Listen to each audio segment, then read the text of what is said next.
Hello दोस्तों, नमस्कार। SM किसी चैनल में मैं आप सब लोगों का दिल से बहुत बहुत स्वागत करता हूं। स्टार्ट करते हैं दोस्तों। सबसे पहले गोल्ड के साथ। अभी गोल्ड की चर्चा तो लगातार रोज होते हुए देखने को मिल रहा है। अब थोड़ी सी चर्चा मतलब हम कह सकते हैं जो क्रेज था वो थोड़ा सा नॉर्मलाइज होते हुए देखने को मिल रहा है, बिकॉज प्राइस गिरते हुए देखने को मिल रहे हैं।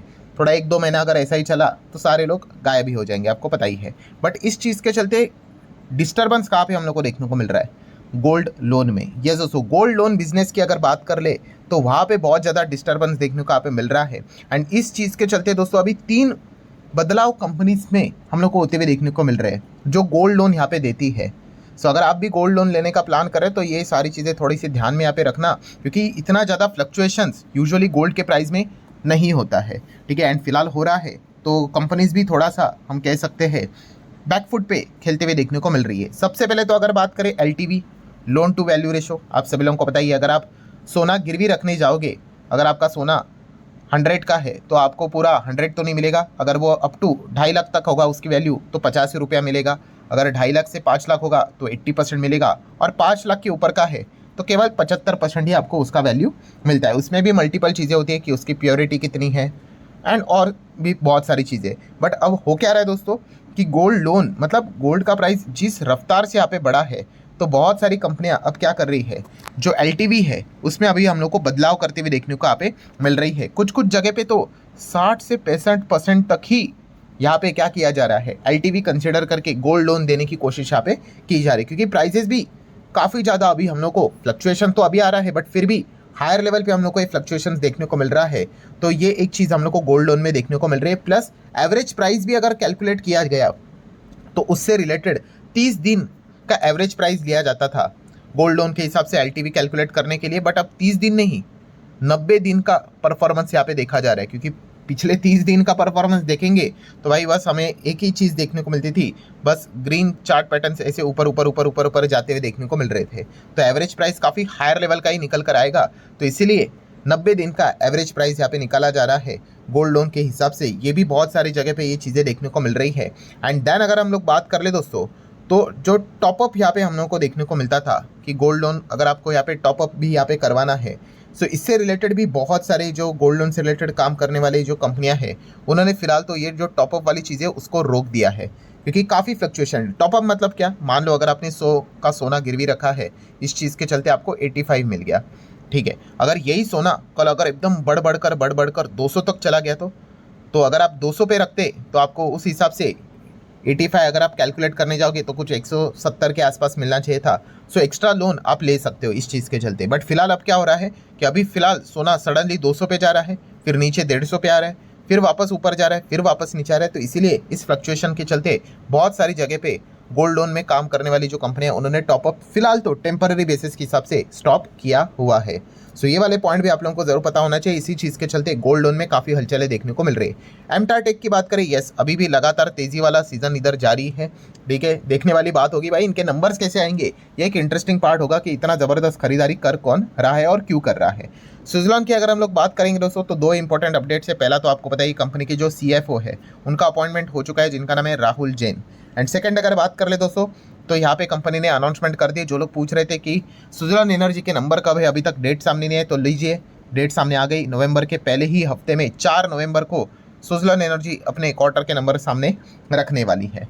देन अगर हम लोग आगे बढ़ेंगे दोस्तों तो इरेडा, यस इरेडा में ज़बरदस्त तेज़ी देखने को मिली। सिर्फ इरेडा में नहीं दोस्तों, जितने भी पावर फाइनेंस कंपनियां हैं सब में भयंकर तेज़ी देखने को यहाँ पे मिल रही है। ठीक है, एनर्जी की डिमांड बढ़ती हुई देखने को मिल रही है। एंड फाइनेंस वाली कंपनियां मतलब आप पीएफसी की बात करो, आरईसी की बात करो, इरेडा की बात करो, सब में हम लोग को धूम मचते हुए देखने को यहाँ पे मिल चुकी है। नेक्स्ट अगर हम लोग बात करेंगे दोस्तों, यस आज के दिन का सबसे बड़ा चर्चे का जो टॉपिक यहाँ पे चल रहा था वो था वीबीएल। सो 2 अपडेट्स है, उसमें से पहला अपडेट तो कंपनी का नॉर्मल बिजनेस है। Q2 के रिजल्ट्स की अगर बात कर ले, अगेन यहाँ पे वीबीएल के नंबर अगर आप पढ़ोगे तो ईयर ऑन ईयर नंबर पढ़ना होता है, क्वार्टर ऑन क्वार्टर नहीं। क्वार्टरली पढ़ने जाओगे भाई तो चक्कर ही आ जाएगा, झटका ही लग जाएगा। ऐसा क्यों? क्योंकि वीबीएल का जो Q1 होता है, जून क्वार्टर होता है, ये उनका one of the most best quarter होता है। ठीक है, आप वीबीएल के कोई भी जून 25 है ना, जून 24 देख लो, 23 देख लो, 22 देख लो, हमेशा आपको ऐसा 7-6.5 हज़ार करोड़ के आसपास का रेवेन्यू नजर आएगा।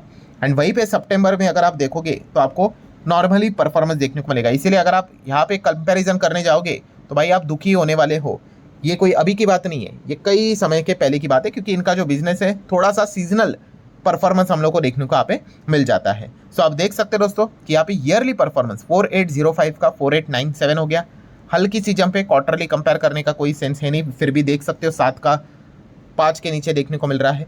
देन ऑपरेटिंग प्रॉफिट 1151 का 1156, फ्लैटिश थोड़ा सा डाउन है, मतलब खर्चे यहाँ पे क्वार्टरली बढ़ गए, ये सेम मतलब ईयरली बढ़ गए। Then quarterly again non comparable 2000 के आसपास 1100 के आसपास देखने को मिल जाएगा, तो झटका ही लगेगा।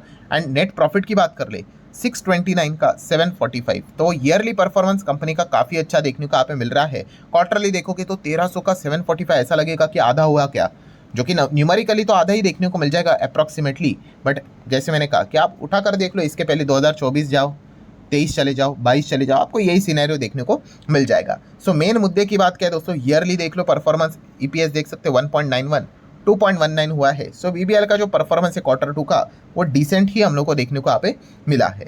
ये हो गया पॉइंट नंबर 1। देन अगर हम लोग बात कर ले तो सबसे ज़्यादा इंपॉर्टेंट खबर जिस चीज़ के चलते वीबीएल एक्चुअल में बहुत भयंकर उड़ा है, तो दोस्तों इसके पीछे का रीज़न है वीबीएल की एंट्री नए बिजनेस में। यस दोस्तों, वीबीएल फोरे मतलब एंटर करना इनटू अल्कोहल बिजनेस। यस दोस्तों, वीबीएल अब अल्कोहल के बिजनेस में एंटर करते हुए देखने को यहाँ पे मिल रहा है। इसकी घोषणा वीबीएल ने ऑफिशियली यहाँ पे कर ली है, एंड इसी चीज़ के चलते शेयर प्राइस में जंप देखने को मिल गई।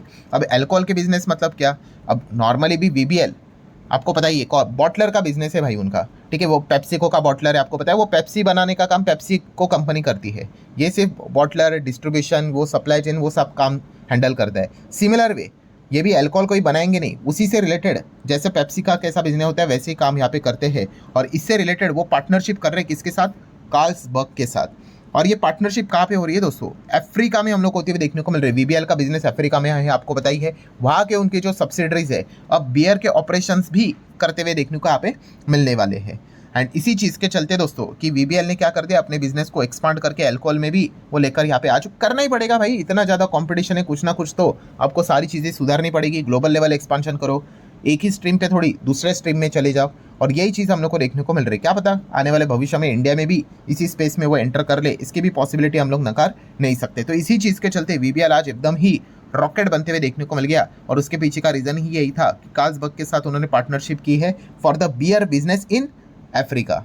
देन उसी के साथ साथ अगर देखा गया इंडिया से रिलेटेड भी उन्होंने अनाउंसमेंट किया, न्यू रेफ्रिजरेशन जो वेंचर है उससे रिलेटेड, बट जो मेजर खबर थी वो यही थी कार्लसबर्ग के साथ पार्टनरशिप से रिलेटेड।